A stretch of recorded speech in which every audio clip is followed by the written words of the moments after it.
नमस्कार, आदाब। विदर्भ स्वदेशी न्यूज़ में आप सभी का स्वागत है। मेरा न्यूज़ बनाने का ये मकसद है कि यहाँ पर जो अभी सिचुएशन चालू है नांदुरा और मलकापुर विधानसभा में, नांदुरा के जो विधायक है राजेश जी एकड़े साहब, इनके जो लड़के हैं, मैं इनके पास अपनी जायरात के पैसे मांगने के लिए यानी बिल लेने के लिए गया हूँ। तो इन्होंने मुझे बताया है कि आप इकराम भाई से बात कर लो। अब मैं इकराम भाई के पास गया। इकराम भाई मुझे बोले आपके कितने पैसे होते। मैं बोला सर मैंने जो बताया आपको, जो जायरात का जो रेट था वो बताया। तो इकराम भाई मुझे बोलने लगे कि नहीं भाई मैं आपको 2000 रुपये दे सकता हूँ। अब मुझे बताइए कि आधा पान पेपर का अगर लगता है और उस जायरात का 2000 रुपये मिलता है तो ये पत्रकारों पर कितना अन्याय है। बरोबर है, पत्रकार जो है तो अपना 30% 20% में काम करते हैं और उसमें उनको कुछ मिलता नहीं, और विधायक का लड़का जो है तो टालमटाल करता है। उसमें ऐसा होता है कि जो लोग हैं इनके जो काम कर रहे हैं कांग्रेस का, जैसे कि हमारे इकराम भाई मंडप वाले, इरफान भाई कुरैशी, मोहतशम रज़ा, दिगर वगैरह लोग जो भी है, तो इन लोगों ने हम जैसे पत्रकारों को बोला कि भाई मान सम्मान मिलेगा, इज़्ज़त मिलेंगी और आपको जायरातें भी मिलेंगी। तो इन लोगों का काम है कि आप जाकर ये नहीं बोल सकते कि भाई हमारे जो पत्रकार हैं मुस्लिम समाज के हैं, वोटर भी है, तो आप इनके साथ में अच्छा पेश आए और आप इनको जो भी इनकी जायरात बनती है इन्हें दीजिए। तो इनके अंदर इतनी ताकत भी नहीं है। तो मेरा नांदुरा मलकापुर मतदार संघ की जनता से ये कहना है कि भाइयों, अपना वोट हम दे रहे हैं, किसी को भी दे सकते हैं, लोकशाही मार्ग है, लेकिन जो मुस्लिम समाज के लोगों को या मुस्लिम समाज के पत्रकारों को मान सम्मान नहीं दे रहे, तो आप ये समझिए कि 5 साल में तो कभी हमें मान सम्मान मिला नहीं, और इस वक्त भी ये जो है तो हमारी टालमटोल कर रहे हैं। तो मेरी सभी से गुजारिश है कि ऐसे लोगों को ज़रा आप ध्यान में रखें, क्योंकि मेरी भावना आहत हुई है, क्योंकि मैं एक चैनल का संपादक हूँ, 2-4 चैनलों में मैं पेपरों में काम करता हूँ, और मुझ जैसे पत्रकार के साथ में अगर ये लोग ऐसा करते हैं तो कहीं ना कहीं मुस्लिम पत्रकारों को ये दबा दुबा कर रहे हैं, और मुस्लिम पत्रकार जो है तो इनके खिलाफ़ बोलने की किसकी हिम्मत नहीं है, ऐसा मुझे लगता है। तो ऐसे पत्रकारों के साथ में घटना घटती है, जब भी मजबूरन कोई भी पत्रकार इनके खिलाफ़ में आता है।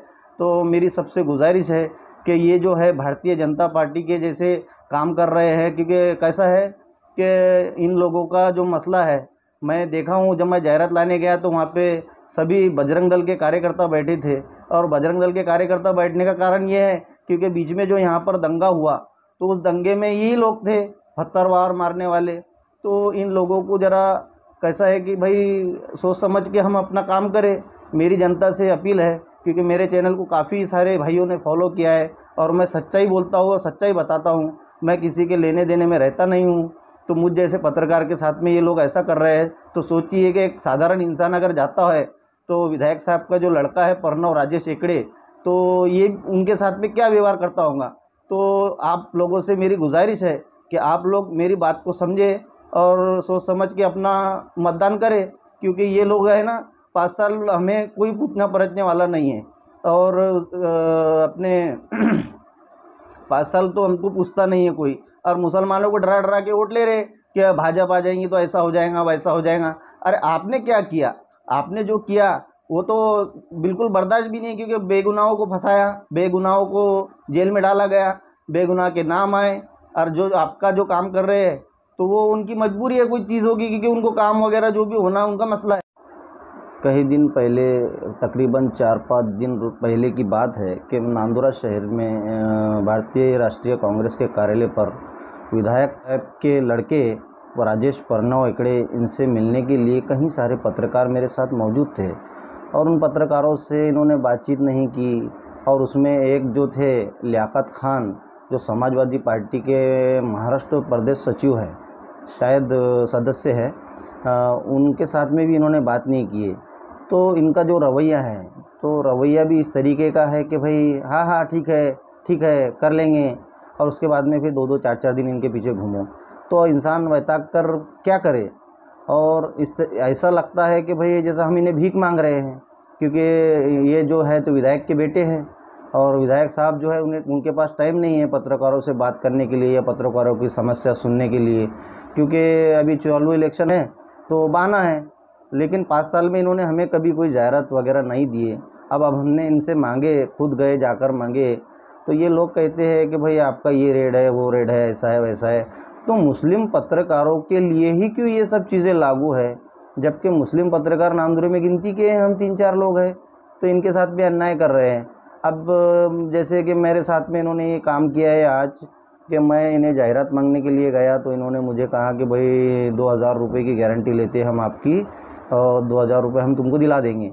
तो आप मुझ पर एहसान ना करें, आप अपना काम करें, क्योंकि आप जो लोग हैं, काफ़ी सारे लोग हैं जो भारतीय राष्ट्रीय कांग्रेस का काम कर रहे हैं। तुम अपना काम करिए भाई, आप लोगों में जो है तो वो हिम्मत ताकत नहीं है कि आप किसी पत्रकार को विधायक जी से इंसाफ दिलाए और उसकी मेहनत का और उसके हक का पैसा उसे दिलाए। शायद आप लोग उनसे डरते हैं, मुझे ऐसा लगता है। तो ठीक है, आज के बाद जो है तो हम अपने काम से काम करेंगे, विधायक जी को अपना काम बताएंगे, क्योंकि हम पत्रकार है, देश का चौथा स्तंभ है, हमें भी अधिकार है, कुछ ना कुछ हमारी भी राइट है। तो ठीक है, इंशाल्लाह आगे की पिक्चर हम दिखाएंगे इंशाल्लाह बहुत जल्दी। और जो पत्रकार है उनका भी काम है कि भाई आप जो है सोच समझ के जाए, क्योंकि विधायक जी के जो लड़के हैं इनका जो रवैया है बोलने का वो काफ़ी अलग है। क्योंकि ये ऐसा बोल रहे हैं जैसे ये किसी को ज़कात खैरात दे रहे हैं और चंदा दे रहे हैं, जैसे कि कोई किसी कार्यक्रम की वर्गनी दे रहे हैं। तो इस तरीके के रवैयों से कहीं ना कहीं इनको अपनी जगह दिखाना ज़रूरी है कि भाई भारतीय जनता पार्टी आ जाएंगी तो ऐसा हो जाएगा, तुम्हारी मस्जिदों पे ऐसा होगा वैसा होगा, करोड़ों में है। और भारतीय जनता पार्टी, राष्ट्रीय कांग्रेस में इतनी हिम्मत नहीं है कि हमारे लिए खुल के मैदान में आए। भाइयों, मेरी आप सबसे गुजारिश है कि ऐसे जो हमें डराता है, और वो कोई भी हो, कोई दादा हो, परदादा हो, कुछ भी हो, उससे डरे नहीं, क्योंकि हम अपने वोट का अधिकार रखते हैं। हमें अपना वोट देना किसी को है वो हम जानते हैं। तो ऐसे लोगों का आप सावधान रहे, क्योंकि ये लोग कहीं ना कहीं हमारे लिए हानिकारक है। क्योंकि हाल ही में अभी कुछ दिन पहले इन लोगों ने हमारे साथ में जो किया, हमारे रमज़ान ख़राब हुए, कई सारे बेगुनाहों के गुनाह दाखिल हुए, वो बेचारों के रमज़ान की ईद ख़राब हुई, उनके माओं का दर्द नहीं, उनके बापों का दर्द नहीं, उनके बच्चों का दर्द नहीं। ऐसे दरिंदों के साथ अगर हम जाते हैं तो कहीं ना कहीं हम हमारी कौम का मुस्तकबिल ख़राब कर रहे हैं। मेरी सबसे गुजारिश है कि आप सब लोग इस चीज़ का ध्यान रखें और मेरी बात को सुने। अल्हम्दुलिल्लाह हमें इससे फ़ायदा ही होगा, क्योंकि खुला दुश्मन पुरता है, पीठ के पीछे का दुश्मन नहीं पुरता। जय हिंद, जय महाराष्ट्र, जय संविधान।